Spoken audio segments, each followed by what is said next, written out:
할렐루야. 너무나 좋은 교회에 와서 사흘이 바람처럼 지나갔습니다. 오늘 저녁 말씀을 나누고 나면 저는 다시 워싱턴으로 돌아가야 될 텐데, 제가 목양교회를 보면서 참 순수한 우리 성도님들, 겸손한 우리 장로님들, 또 하나님을 위해서 열심 내는 모든 성도님들을 보면서 얼마나 감사한지 모릅니다.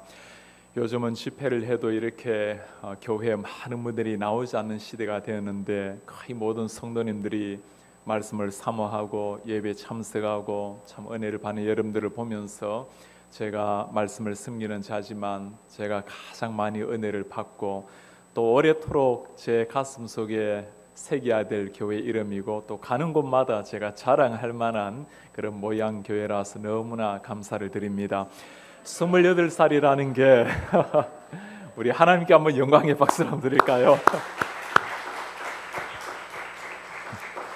이 28살이라는 게 얼마나 좋은 나이잖아요. 저는 48인데 28이라면 제가 하늘도 날 것 같아요.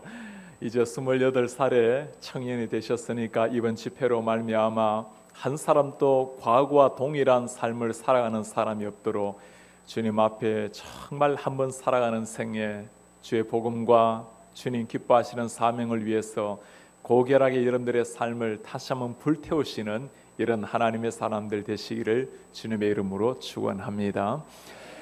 몇 년 전에 사도 바울의 흔적을 찾아보고자 그리스와 터키를 순례한 적이 있습니다. 이런 지중해 중동 지방이 얼마나 태양이 뜨겁습니까?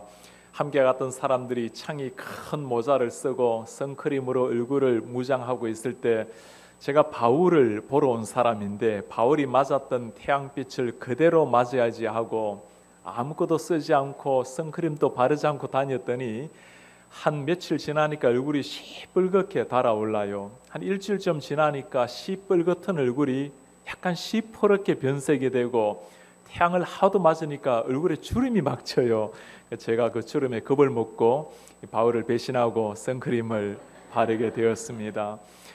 오늘은 이 집, 내일은 저 집, 그 뜨거운 태양을 맞으면서 복음을 전했을 바울을 생각하니까 참 제 마음이 애잔해 왔습니다. 이런 바울이 누굽니까? 이 복음을 위해서 오직 복음을 향해서 마지막 삶을 불태웠던 바울.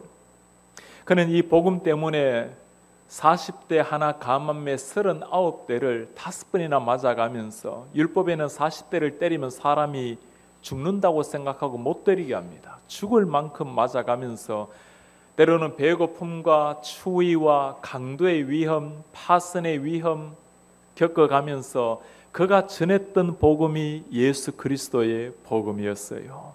이 바울은 복음 때문에 이제 감옥에 잡혀 들어갔고, 며칠 후면 이 세상을 떠나는 순교를 앞두고 그가 썼던 마지막 말씀이 우리가 오늘 읽은 디모데 후서 말씀입니다.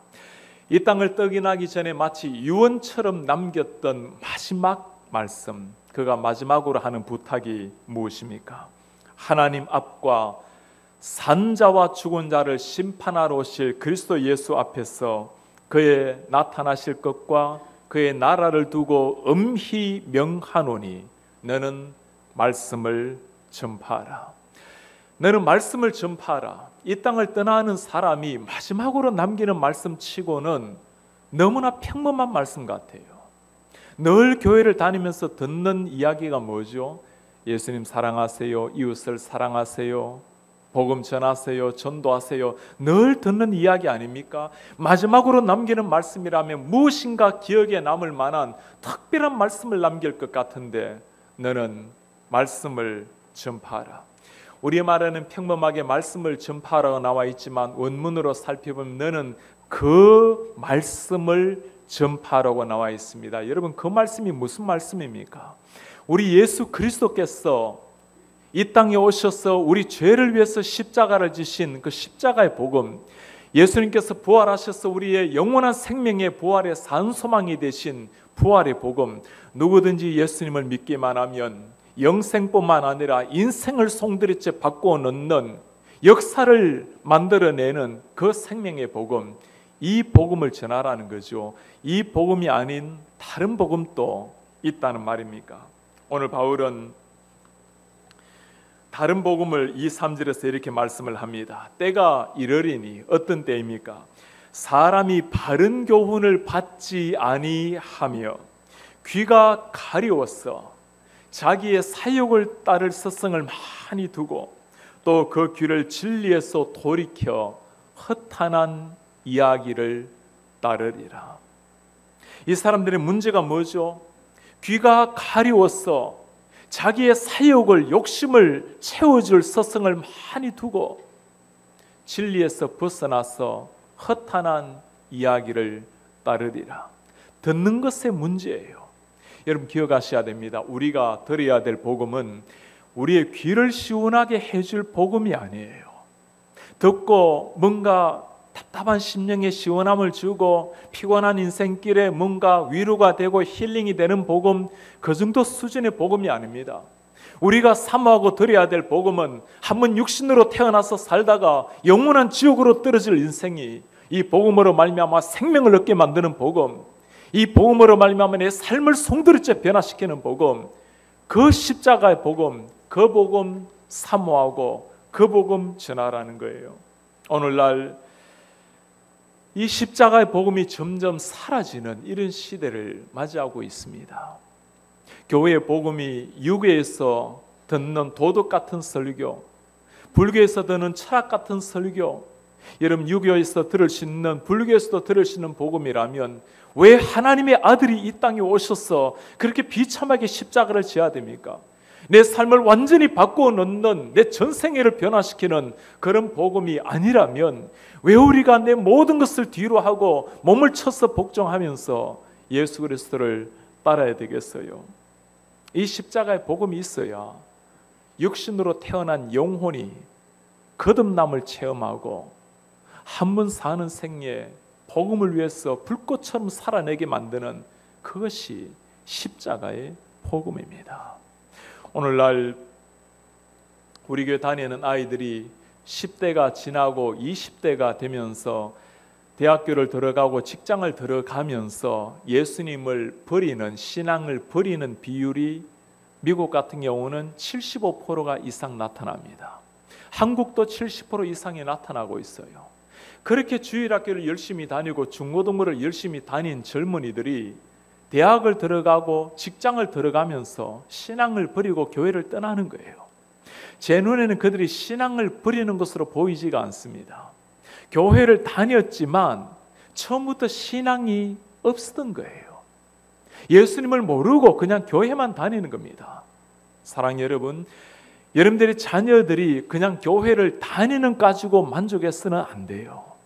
사탄은 우리의 아이들이 우리가 교회에 나오는 것 관계하지 않습니다. 교회를 나오더라도 예수님을 만나지는 말라. 말씀은 듣더라도 십자가를 체험하지 말라. 여러분 교회를 다니지만 예수님을 모르고 교회를 다니면 어떤 일이 일어날까요? 열심을 내면 낼수록 오히려 위험할 뿐입니다. 성경의 바리새인들이 누구죠? 종교적으로 잘 삽니다. 나름대로 구약을 암송하고 종교생활 다 하고 11조를 내고 금식 기도를 하고 시간을 정해서 기도하고, 예수님께서 그들을 두고 하신 말씀이 있어요. 회칠한 무덤이라고 말씀합니다. 겉은 회를 칠해서 깨끗합니다. 그러나 속은 썩어 죽어가는 회칠한 무덤, 이것이 종교인의 모습이에요. 사랑하는 여러분, 교회를 오래 다니는 것하고 때로는 집사 직분을 받고 장로 직분을 받는 것하고 때로는 신학 공부를 해서 목사가 되는 것하고 정말 십자가를 체험하고 거듭나서 하나님의 제자가 되는 것은 전혀 별개의 일입니다. 오늘까지 주님을 위해서 신실하게 살아오고 열심으로 교회를 다니셨다면 귀한 일입니다. 그러나 여러분, 오늘 주님께서 우리에게 부탁을 하십니다. 그 십자가의 복음, 그것 사모하라. 예수님의 십자가가 여러분들 심장 속에 늘 새겨져서 십자가 앞에서 나는 죽고 십자가만 살아나는 내 모든 삶을 통해서 십자가가 주인이 되는 이런 하나님의 사람들 되시기를 주님의 이름으로 축원합니다. 오늘 바울이 우리에게 부탁하는 게 무엇입니까? 너는 이 말씀을 전파하라. 예수님의 십자가의 복음을 사모하고 믿는 것 귀한 일입니다. 그러나 그것이 우리 인생의 목적이 아니에요. 주님께서는 오늘 바울을 통해서 인생의 목적을 명확하게 보여줍니다. 너는 이 말씀을 전파하라. 여러분, 바울의 삶이 어땠습니까? 그가 예수님을 만난 적시로 그는 복음의 일꾼이 되었습니다. 때로는 개인적으로 예수님을 전하고, 때로는 많은 사람들 단체 앞에서 예수님을 전하고, 회당 앞에 들어가서도 예수님을 전하고, 왕 앞에서도 그가 전가한 것이 예수 그리스도의 복음이었어요. 벨리스 총장이 그를 향해서 묻습니다. 바울아, 네가 정말 미쳤구나. 그래요, 바울은 미쳤습니다. 복음에 미치고 십자가에 미친 거예요. 이 복음 때문에 수많은 고난을 당했고, 이 복음 때문에 감옥에 잡혀 들어가서 순교를 앞둔 그 마지막 순간에도 복음을 전한 바울이 되었어요. 바울이 하는 고백이 뭐죠? 감옥 안에 들어가서 감옥 안에서도 하나님께서 많은 사람들에게 복음을 전가하게 하셔서 간수장도 변화되고, 감옥 안에서 수많은 감옥을 지키는 사람들도 변화를 받고, 내게 살아계신 내가 예수 그리스도니, 나를 통해서 주님께서 십자가 복음이 드러나는 것을 통해서 늘 기뻐했던 바울. 이것이 바울의 인생이었습니다. 그 바울이 하는 말이 뭐죠? 내가 십자가와 예수 그리스도 이외에는 다른 일체 아무것도 알지 않기로 작정을 했노라. 여러분, 십자가와 예수 그리스도 이외에는 아무것도 알지 않기로 작정을 한 이 사람, 바울이 누굽니까? 모든 사람들이 흠모할 만한 최고 대학교를 나오고, 젊은 날 사람을 잡아다가 살릴 수도 있고 죽일 수도 있는 권세를 가진 사람, 그는 율법 앞에서도 흠이 하나 없었던 완벽한 종교인이었습니다. 사람들은 바울을 보면서 어린아이들에게 너도 크면 저 바울 같은 선생이 되라고 모든 사람들의 칭송과 존경을 받는 사람, 그가 바울이었어요. 그가 오늘 하는 말입니다. 내가 십자가와 예수 그리스도 이외에는 아무것도 알지 않기로 작정을 했노라. 여러분, 무엇이 일어난 겁니까? 예수님을 만나고 나니까 눈이 열린 겁니다. 지금까지 내가 나름대로 추구했고 내 인생에 의미가 있다고 생각했던 그 모든 것들이 예수님을 알고 나니까 배설물처럼 여겨진 거예요.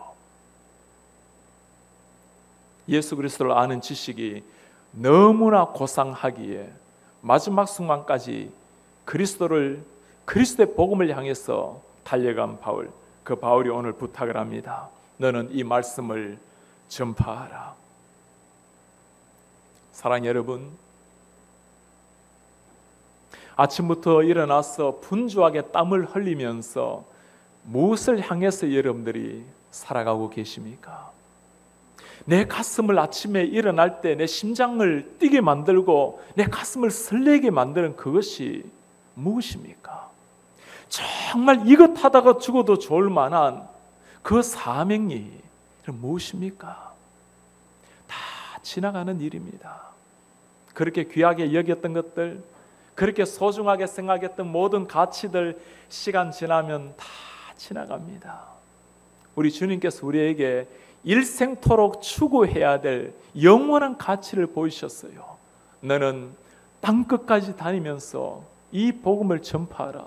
한 사람 한 사람에게 이 십자가의 복음을 전파하라. 오늘 바울이 이 땅을 떠나면서 마지막으로 내뱉는 그 한마디 유언 같은 말씀입니다. 너는 이 말씀을 전파하라. 몇 년 전에 유럽에 있는 선교사님들을 대상으로 집회를 인도할 때였습니다. 그 선교사님들은 대부분 여러분들처럼 평신도 선교사님들입니다. 나름대로 한국에서 좋은 직장을 다니고 있다가 하나님의 은혜로 예수님을 만났어요. 주님을 만나고 난 다음에 눈빛이 달라진 겁니다. 여러분, 주님을 만난다라는 것은 혁명입니다. 내 삶을 완전히 뒤바꾸는 혁명이 예수님을 만난다는 거예요. 한 인생 육신으로 태어나서 영이 살아나는 겁니다. 영원한 생명이 일어난 거예요. 20대 30대 그들의 고결한 젊음을, 한국에는 이미 교회가 많고 복음이 충분히 선포되니까 저 죽어가는 유럽 교회, 공산주의 나라들, 이슬람 나라에 들어가서 그들의 삶을 바치기를 시작했습니다. 많은 사람들이 현지 대학교에서 석사, 박사를 마치고 그렇게 사역을 시작해요. 한 150명 정도 가족들과 선교사님들이 모였어요. 때로는 그 중에 10년, 20년, 30년을 그렇게 섬긴 분들이 계셨습니다. 여러분, 그 콧대 높은 유럽인들이 한국인이 세운 교회를 많이 나오겠습니까? 그 이슬람권 나라에 숨을 죽이면서 복음을 전해야 되는데 교회에 많은 사람들이 나오겠어요? 3명, 7명, 10명 그렇게 열심을 내어서 내내 일주일 내내 캠퍼스를 다니며 젊은이들에게 복음을 전하면 때로는 졸업을 하고 나면 직장을 찾아 떠나버리고 때로는 결혼해서 떠나버리고 한 명이 떠나가면 선교사님의 마음이 무너지는 겁니다. 그렇게 10년, 20년을 선교한 선교사님들이에요. 선교사님들의 아이들이 저에게 와서 이렇게 그들의 속마음을 털어놔요. 목사님, 우리 부모님을 참 존경하지만 이해하기란 굉장히 어렵습니다. 이렇게 좋은 대학교에서 박사학위를 받았으면 한국에 들어가서 교수 생활하면서 예수님을 잘 믿으면 왜 안 됩니까? 이렇게 멸시를 당하면서 조롱을 당하면서 이렇게 가난을 허덕이면서 이렇게 한 사람 한 사람 복음을 전하는 걸 생각하면 참 존경은 스럽지만 이해를 할 수 없습니다. 선교사님들이 몇 분이 찾아와서 그들도 속마음을 털어놔요. 교수님, 제가 정말 이렇게 사는 게 맞는지 모르겠습니다. 정말 20대 하나님을 향한 그 꿈 하나 가지고 선교지로 들어왔습니다. 10년을 지내고 20년을 보내었습니다.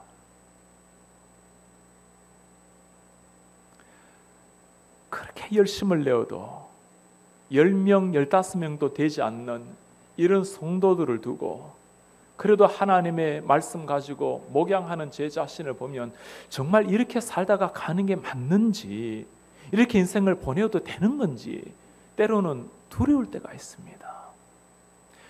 제가 선교사님들의 아이들에게 그렇게 말을 했어요. 내가 언젠가 이 땅을 떠나게 되면 나는 너희 어머니 아버지의 천국에서 그림자도 밟을 자격이 없는 사람이란다. 땅 위에서는 10명, 5명을 앉혀놓고 그들의 평생을 너희 어머니 아버지가 보내고 계시지만 나는 너무나 화려하게 수천 명을 대상으로 목회하고 수천 명을 대상으로 사역하지만 예수님께서 너희 어머니 아버지를 바라보실 때는 감동의 눈물을 흘리고 계신단다. 여러분, 왜 우리가 이렇게까지 살아야 됩니까? 왜 우리가 이렇게까지 했으라도 예수님의 복음을 전해야 되고 이렇게까지 했으라도 전도하고 선교를 해야 됩니까? 우리가 무턱대고 이러는 것이 아니잖아요. 우리 예수님 이 정도의 사랑을 받으실 만한 분 아닙니까? 여러분, 주님이 누구십니까? 예수님이 하신 일이 무엇입니까? 영원한 죽음으로 떨어졌을 나를 위해서 하늘의 하나님 되신 아들이 이 땅에 오셨어요. 그분이 하나님께서, 영원하신 하나님이 육신의 몸을 입고 이 땅에 오셔서 나의 모든 죄를 위해서 비참하게 십자가를 지셨습니다. 그 주님 십자가에 돌아가심으로, 주님이 나를 대신해서 죽으심으로 우리가 살아난 거예요. 우리의 죽은 심장을 살리기 위해서 예수님 당신의 하나밖에 없는 심장을 떼어주시고 살려낸 영혼이 여러분들과 저입니다. 이 순간 눈을 감아도 영원한 천국에서 정말 눈을 뜬다는 것을 믿는 사람이라면 우리 모든 것 주님을 위해서 우리의 시간, 물질, 젊음, 생명, 주를 위해서 바친다 하더라도 그건 희생이 아니에요. 오직 하나님의 자녀만이 누리는 영광스러운 특권입니다. 사랑 여러분, 아직까지 여러분들 가족분들 중에 이 복음이 없어서 오늘 밤이라도 주님이 오시면 영원한 이별을 해야 될지 모를 분들이 계시지 않습니까? 지금 주님께서 오신다면 어쩌면 영원한 이별을 해야 될 사랑하는 어머니, 아버지, 형제, 자매, 우리 사랑하는 장애들이 계시지 않습니까? 주님이 부탁하십니다. 너는 이 십자가의 말씀을 전파하라. 때를 얻든지 못 얻든지 항상 힘쓰라. 사랑하는 여러분, 이번 집회로 말미암아 여러분들의 가슴 속에, 여러분들의 마음 속에 저분이 예수님을 만나야 되는데 떠오르시는 어머니, 아버지, 사랑하는 아이들, 형제, 자매들, 올해가 지나가기 전에 꼭 그들을 전도해서 한 번은 만나야 될 우리 예수님 꼭 만나게 하시는 이런 하나님의 사람들 되시기를 주의 이름으로 축원합니다. 우리 교회를 다니다가 한 사람이라도 시험을 당하거나 신앙을 잃어버리고 세상으로 나간 분이 계십니까? 여러분들의 머릿속에 떠오르는 한 분이라도 계시면 사랑하는 여러분, 바로 성령께서 여러분들에게 맡겨주신 그 사람인 줄 알고 어찌하든지 올해가 지나가기 전에 꼭 그분 예수님께로 다시금 인도해서 꼭 주님을 만남으로 영원한 생명을 얻게 만드는 이런 하나님의 교회 되시기를 축원합니다. 우리 목양교회 가운데 매 주일마다 누군가가 죽어있는 한 영혼, 누군가가 전도되어 와서 목사님의 말씀과 성경 가르침으로 말미암아 우리 예수님을 만나서 천국 잔치를 이루어내는 하나님의 교회가 되시기를 주님의 이름으로 축원합니다. 말씀을 전가하며 살아가는 우리 신앙인의 인생, 이게 쉬운 일이 아닙니다. 오늘 우리 바울이 우리의 삶을 무엇이라고 말을 합니까? 주님을 따라가는 우리 모든 사람들의 인생을 주님께서 부탁을 하십니다. 내가 전제와 같이 벌써 부음이 되고 떠날 시각이 가까웠도다. 내가 전제와 같이 부음이 되어서 떠날 시각이 가까웠도다. 이제는 순교의 재물의 시간이 다가왔다는 말씀입니다. 오늘 바울이 죽음을 앞두고 우리에게 하는 부탁이 무엇입니까? 너는 모든 일에 근신하고 고난을 받으라. 고난을 받으라. 여러분, 지금 바울이 이 땅을 떠나면서 디모데에게 하는 마지막 유언 같은 말씀입니다. 어느 사랑하는 부모가 사랑하는 자녀에게 마지막으로 남기는 말을 고난을 받으라, 고생하라는 부모가 어디에 있겠어요? 어느 사랑하는 스승이 사랑하는 제자에게 마지막 말을 너는 고난의 인생이 되라고 그렇게 말할 사람이 누가 있습니까? 이게 무슨 말이죠? 예수 그리스도를 따라가는 삶 자체가 고난의 삶이라는 겁니다. 고난이 선택이 아니라 고난 자체의 삶이라는 거예요. 여러분, 바울의 삶이 어땠습니까? 그가 예수님을 만났어요. 예수님을 만나더라도 예수님 잘 믿고 자신의 좋은 직업 잘 유지하고 나름대로 존경받고 천국의 삶도 잘 추구하고 땅 위에도 깊이 뿌리 내리고 그렇게 살아갈 수 있습니다. 예수님을 만난 즉시로 그는 모든 것을 버리고 고난의 종이 되었어요. 물론 예수님을 적당하게 따라 살려면 이 고난이라는 게 필요가 없죠. 예수님의 제자들 예수님을 잘 따라다녔어요. 그럼에도 불구하고 사복음서의 제자들 예수님을 따라다니지만 정말 예수 그리스도가 누구신지를 모르면 고난 싫어합니다. 예수님께서 내가 십자가를 져야 되리라 그렇게 수석 제자로 했던 베드로가 하는 말입니다. 주님, 절대로 십자가는 안 됩니다. 예수님 십자가 지실 때 그들이 한 일은 예수님을 버리고 도망했던 일이었어요. 그러나 정말 예수님을 만나고 영의 눈이 열리니까 사람이 달라졌습니다. 베드로가 복음을 전개했을 때 무수한 유대인들도 변화를 받고 심지어 바리새인들도 변화를 받아요. 이런 사람 두다가는 큰일 나겠다 싶어서 사람들이 바울을 잡아다가 베드로를 잡아다가 매질을 가합니다. 다시는 예수 이름으로 복음을 전하지 말라. 내가 눈으로 본 예수, 귀로 들은 복음을 어찌 전가하지 아니할 수가 있겠는가? 그들은 예수 그리스도 때문에 매 맞는 것을 감격스럽게 여긴 제자들이 되었어요. 사도 바울 복음 때문에 감옥에 잡혀 들어갔습니다. 사람들이 바울을 걱정하면서 기도를 했어요. 여러분, 감옥 안에서 바울이 하는 표현을 기억합니까? 기뻐하라. 내가 다시 말하노니 기뻐하라. 그의 몸은 쇠사슬로 채워져 있고 언제 죽을지 모르는 죽음을 기다리는 초조한 순간인데 기뻐하라. 다시 말하노니 기뻐하라. 하나님께서 나 같은 미천한 죄인을 위해서 이 땅에 오셨습니다. 나를 구원하시기 위해서 십자가를 지셨어요. 나 같은 죄인을 하나님이 구원해 주셨습니다. 감옥에까지 나를 보내셔서 감옥 안에서도 많은 사람들이 복음을 듣게 했습니다. 내게 사는 것이 그리스도니 나의 죽음도 유익함이라. 도대체 이 신앙이 어디에서 나오는 겁니까? 이 위대한 고백이 어디에서 나오는 거죠? 예수 그리스도로 말미암아 변화된 사람, 예수님으로 말미암아 인생의 목적이 달라진 사람, 세상이 감당하지 못하는 사람, 그들이 그리스도인입니다. 오늘날 이 시대는 이런 핍박이 점점 사라지는 시대를 맞이하고 있어요. 예수님을 잘 믿어도 고난이 없는 시대가 되었습니다. 여러분, 한국교회의 역사는 예수 믿는 것 자체가 고난의 역사였어요. 사람들은 가톨릭에 순교자가 많다고 알고 있지만 그러지가 않습니다. 가톨릭의 순교자가 10만쯤 돼요. 한국의 개신교 순교자들이 20만 명이 넘습니다. 피를 흘렸고 땀을 흘렸고 눈물이 있었을 때는 교회가 성장을 했어요. 너무나 평안해진 시대, 예수님을 잘 믿으면 이제는 고난이 없는 것을 축복이라고 여기는 시대. 사랑하는 여러분, 어떻게 고난이 없는 것이 축복이 되어버렸습니까? 우리가 누구죠? 십자가를 지고 주님을 따라가는 제자들이에요.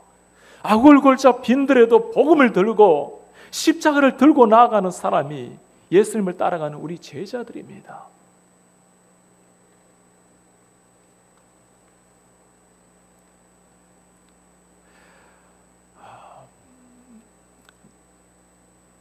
제가 처음에 중국에서 잠시 선교사의 삶으로 섬길 때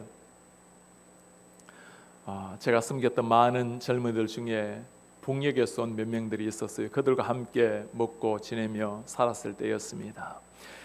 북녘의 동포들이 우리 한국에도 지금 참 많이 나와 있어요. 정말 북녘에서 온 청년들이 예수님을 만나게 되면 그들이 돌아가야 될 곳이 어디죠? 북녘 땅입니다. 그들의 부모님들, 형제들이 죽어가고 있는 그 땅. 2명의 청년들이 참 예수님을 신실하게 믿게 되었어요. 사랑하는 여러분, 예수님을 믿는다라는 것은 혁명의 선언이에요. 인생이 송두리째 바뀌는 겁니다. 늘 북녘에 두고 온 부모님 그리고 일가 친척들에게 이 복음을 전해야 되는데 굶어 죽어가고 있는 저 형제 자매들, 복음이 없어서 영혼이 죽어가고 있는 엄마 아버지를 위해서 늘 기도를 해요. 그들을 북녘으로 돌려보냅니다. 여러분, 그런 얘기 들어보셨나요? 북녘 친구들 북녘으로 돌려보낼 때 조그만한 비닐봉지에 돈을 싸서 물로 마시고 그렇게 들어가요. 며칠 후에 그 돈 가지고 사람들, 친척들 예수님 말씀 가르치고 3개월쯤 지내면 다시금 돌아옵니다. 사람이 3개월 만에 해골 같은 모습으로 변해서 그렇게 돌아와요. 돈을 가지고 들어가도 먹을 것이 없는 나라. 3개월 동안 다시금 그들을 말씀으로 양육을 합니다. 두만강을 건너는 그들의 눈을 보면서 물어요. 두렵지 않은가? 두렵지 않습니다. 무엇이 기다리고 있는지 너희들이 알고 있느냐? 알고 있습니다. 북녘에서 복음을 전하다가 잡히면 사형을 당할 수가 있습니다. 가족까지 몰살당할 수가 있어요. 이렇게 말을 해요. 예수님 우리를 위해서 생명을 주셨는데 우리의 생명을 주님을 위해서 드릴 수 있다면 이보다 큰 영광이 어디에 있습니까? 이제 그들이 들어간 지가 15년이 가까이 되도록 그렇게 왔다 갔다 하는 젊은이들이 이제 나오지 못한 지가 그 오랜 세월이 되었어요. 어쩌면 현장에서 잡혔으면 이미 하나님 나라의 사람이 되었을 수도 있고 아니면 차가운 고통 속에서 그 젊은 날들을 보내고 있겠죠. 21살, 23살의 젊은이들이었습니다. 사랑하는 여러분, 정말 그들이 믿고 있는 예수님과 우리가 믿고 있는 예수님이 동일한 분이 맞으십니까? 여름과 겨울이 되면 중국 늘 선교지에 들어가서 말씀을 섬깁니다. 몇 년 전에 중국에서 말씀을 섬기고 바로 미얀마로 넘어가서 말씀을 섬겼어요. 미얀마가 얼마나 덥습니까? 하루 종일 그렇게 떼약볕에 말씀을 가르쳤더니 한 사흘쯤 되니까 너무 땀을 흘리고 해서 쓰러지게 되었어요. 다시금 이제 일어나서 사역을 마치고 바로 미국으로 와서 하루 지내고, 그때 IT가 지진이 났을 때입니다. IT로 아내와 함께 들어갔어요. 결국엔 IT에서 사역을 하다가 견디질 못하고 2번이나 눕게 되었고 링거를 맞아가면서 그렇게 사역을 하게 되었습니다. 제 제자들이 그렇게 물어요. 교수님, 그렇게 몸을 혹사하면서까지 그렇게 선교를 하고 복음을 전해야 됩니까? 제가 그렇게 묻습니다. 그렇게 살다가 죽지 않으면 자네들은 어떻게 살다가 죽기를 바라는가? 정말 예수님으로 말미암아 영원한 생명을 얻은 사람이 되었다면, 그렇게 살다가 죽지 않는다면 여러분 어떻게 사시다가 죽기를 원하십니까? 제가 이제 나이가 48이라고 했죠.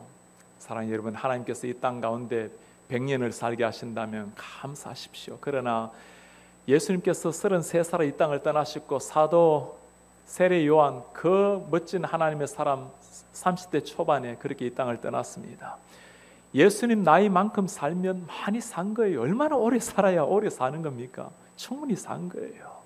정말 33살 지난 분들이 계신다면 정말 하나님이 주신 덤의 인생인 줄 알고 감사하며 감격해하며 그 덤의 인생, 여러분 무엇을 위해서 사시다가 가시겠어요?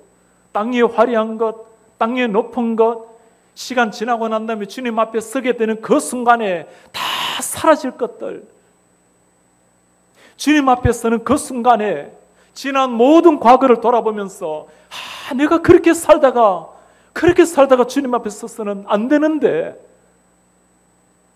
여러분 그런 고백이 일어나서는 안 돼요. 부족하게 살더라도, 한순간을 살더라도 주를 위해서 불꽃처럼 태우다가 주님 앞에 서셔야지. 주님께서 부탁을 하십니다. 너는 이 복음을 위해서 고난을 받으라. 사랑하는 여러분, 여러분들이 이 예수님의 복음을 위해서 받아본 마지막 고난이 언제입니까? 이 복음 때문에 한 명의 영혼을 가슴에 품고 전도하기 위해서 땀을 흘려본 마지막이 여러분 언제입니까? 아직까지 아무런 고난이 없었다면 그게 정상적인 그리스도인의 삶이 아니에요. 우리는 주님을 따라가는, 십자가를 지고 주를 따라가는 주의 제자들입니다.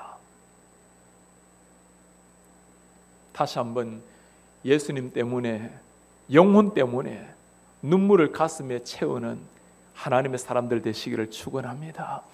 한 명의 영혼을 가슴에 품고 주님 저 영혼을 살려달라고, 저 영혼 살려달라고 불면의 밤을 눈물로 주님 앞에 부르짖어서 그 한 영혼 주님 앞에 탄생하는 이런 감격을 누릴 수 있는 이런 하나님의 사람들 되시기를 주님의 이름으로 축원합니다. 우리는 고난의 삶을 고통의 삶이라고 불행한 삶으로 연결을 시켜요. 여러분 그러지가 않아요.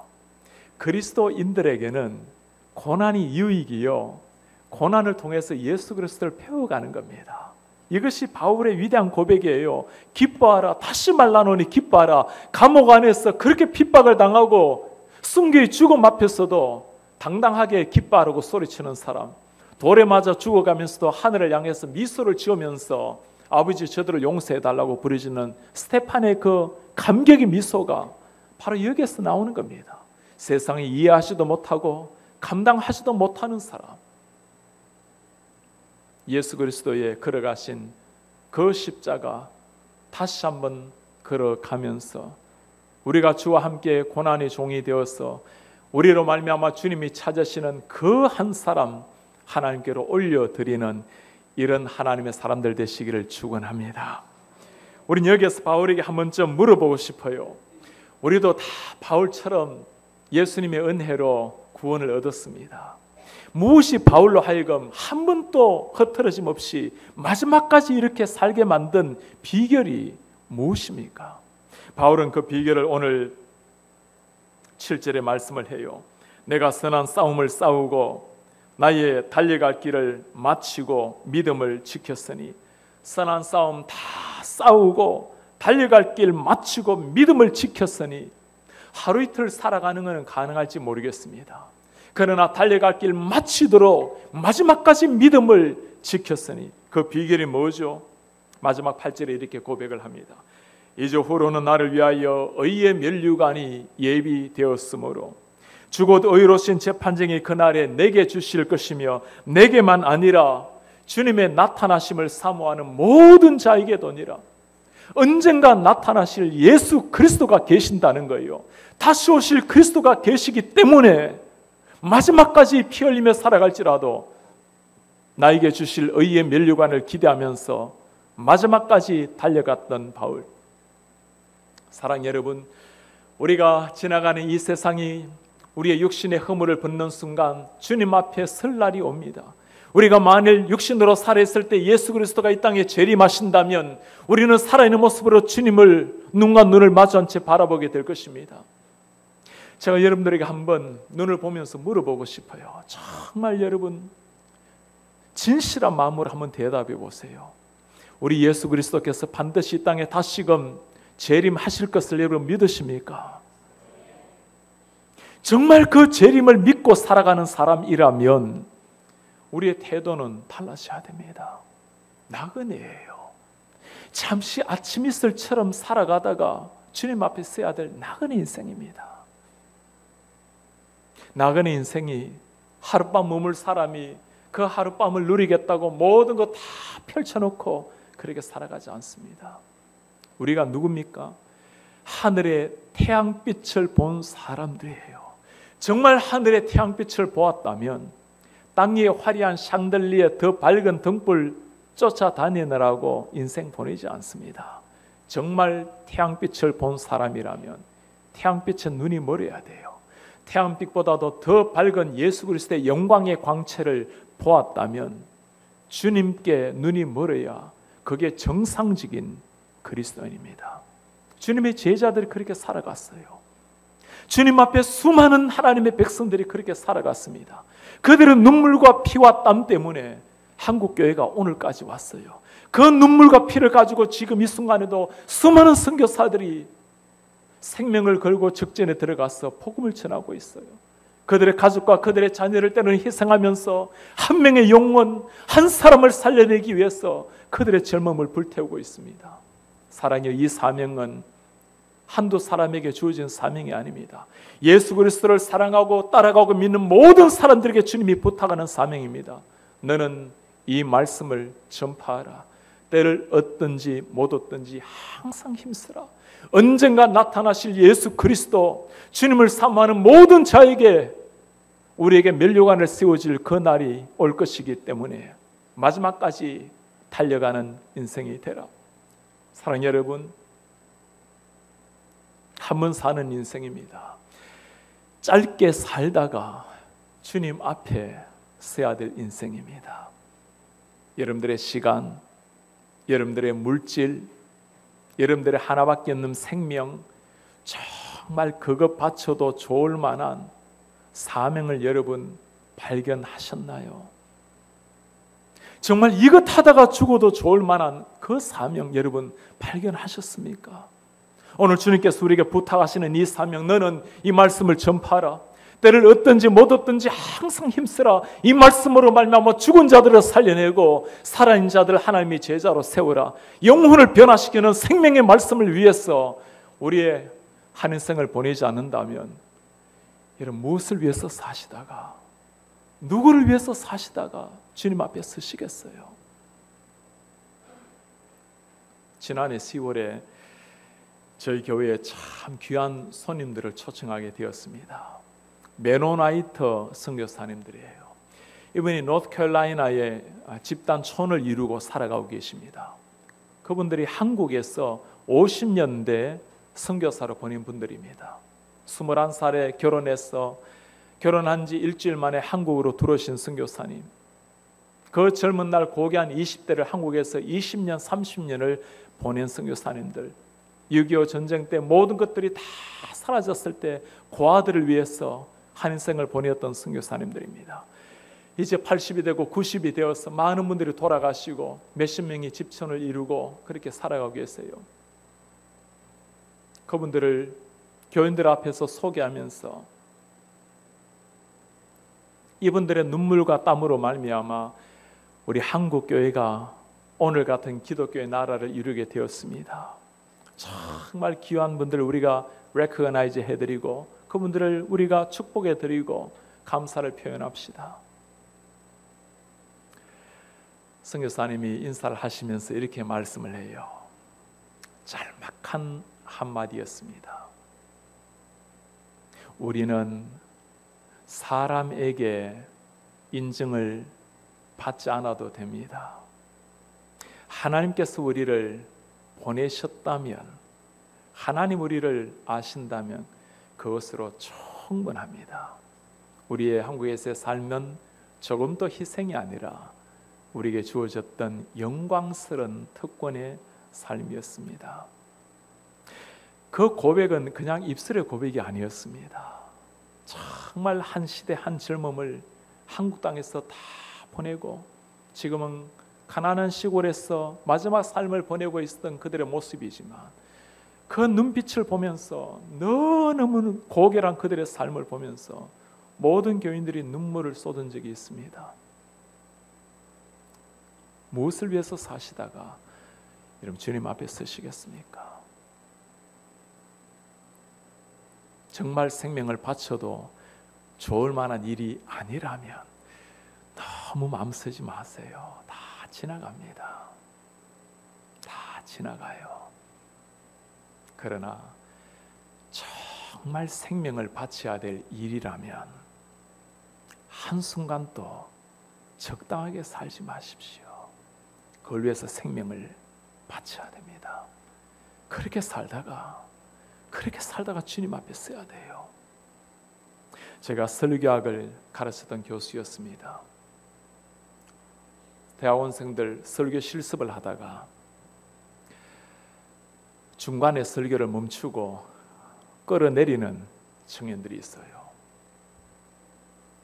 설교를 못하더라도 잘할 수 있도록 도와주는 게 설교학 교수의 역할입니다. 그러나 아무런 감격 없이, 아무런 가슴 없이 말씀을 전하는 청년들 제가 끌어내립니다. 자네는 말씀을 전할 자격이 없다네. 여러분, 누가 자격이 있습니까? 아무도 자격이 없어요.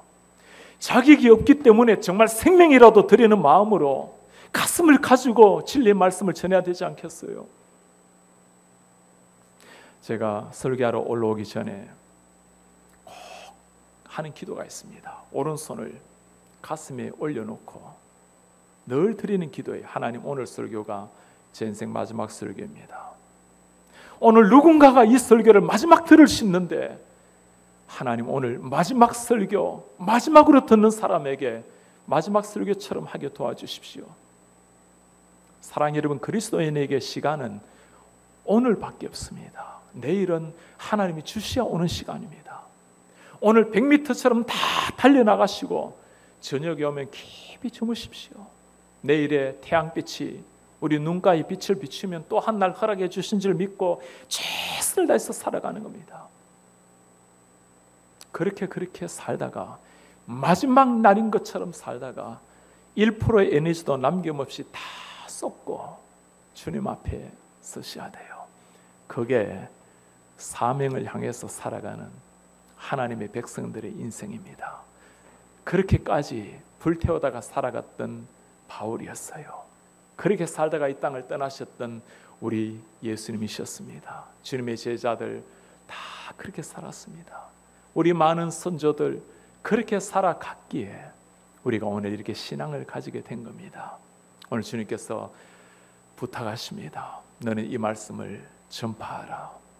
때를 얻든지 못 얻든지 항상 힘쓰라. 사랑하는 여러분, 이제 28주년을 지나가면서 우리 목양교회가 우리의 가슴 속에 복음을 향해서 여러분들의 심장이 뜨겁게 타오르는 하나님의 교회가 되시기를 축원합니다.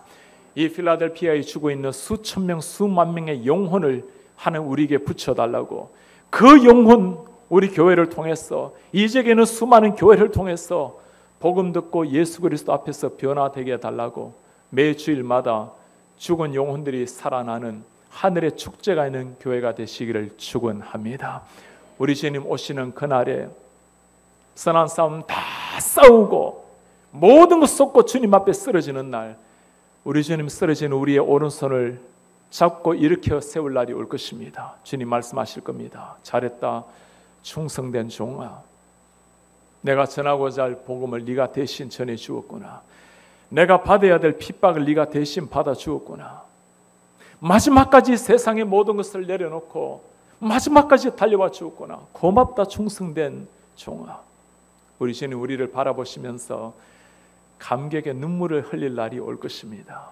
우리 주님을 만나는 그 마지막 순간까지 우리가 주님 앞에서는 마지막 순간까지 살아도 주를 위해서, 죽어도 다시 한번 영광의 생명의 복음을 위해서 고결하게 살아가시다가 주님 앞에 쓰러지시는 우리 하나님의 제자들 되시기를 주님의 이름으로 축원합니다. 아멘.